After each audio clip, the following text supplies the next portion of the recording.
Hey everybody, welcome back to Cassandra's Garden. This is part 3 of banana nut bread with maple glaze. Now, I had to cook this an additional 15 minutes. I cooked it for 45 minutes on 350, but I had to bake it an additional 15 minutes.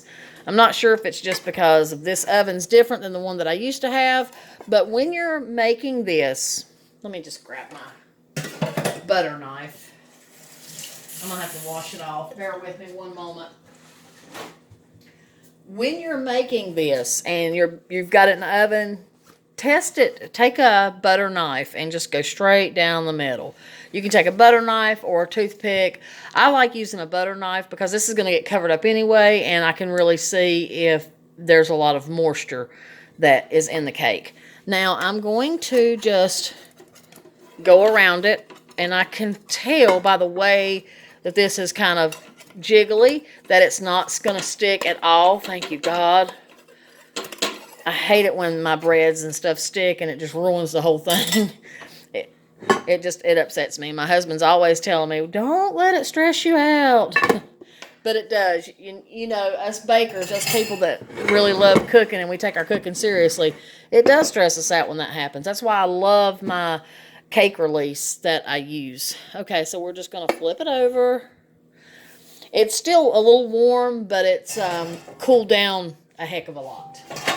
So now I'm just going to take my wire rack and go back this way.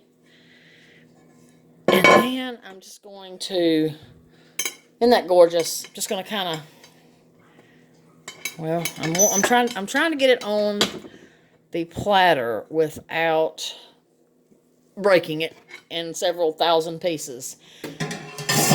And I managed to do that. There have been times that I have broke it and cried and had to start all over because that's just not the way you want your banana nut bread. Let me take a little piece of this. Oh my God, it's so good, y'all. Okay, so here's my maple glaze that I made. And this is still just a tad, just like a tiny, tiny, tiny bit warm. So it's going to be fine. This glaze will firm up. And now all we're going to do is just pour the maple glaze right on top. And then as this continues to cool, the maple glaze will firm up. And all you do is just slice it up and you will have a slice of heaven.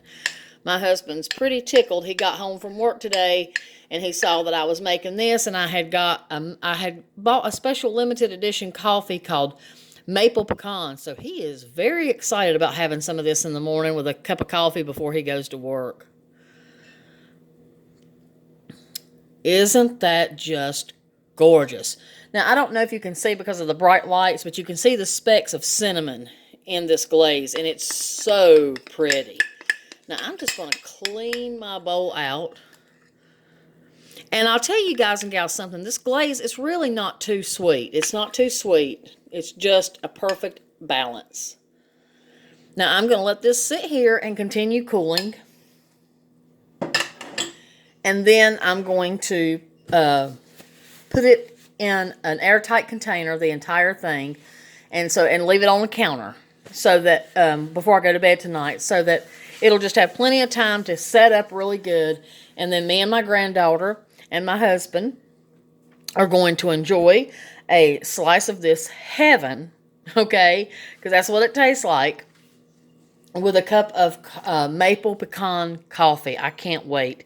It's very fall-like, and it's very delicious.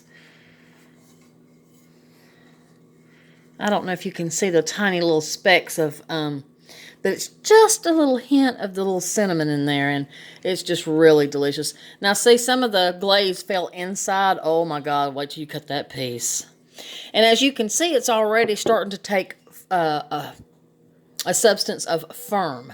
So it's already firming up, which is really nice.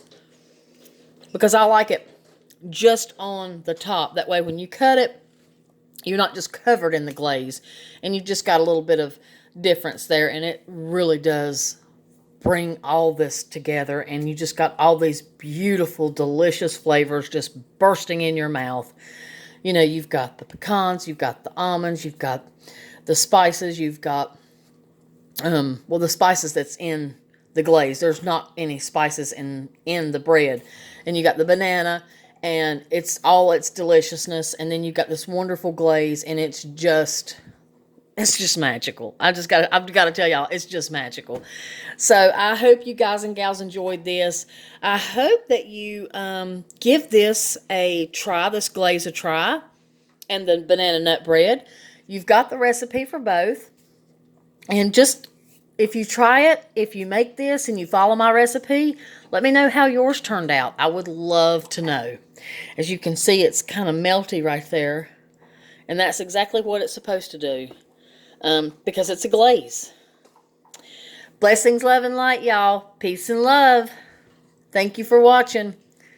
Banana nut bread with maple glaze.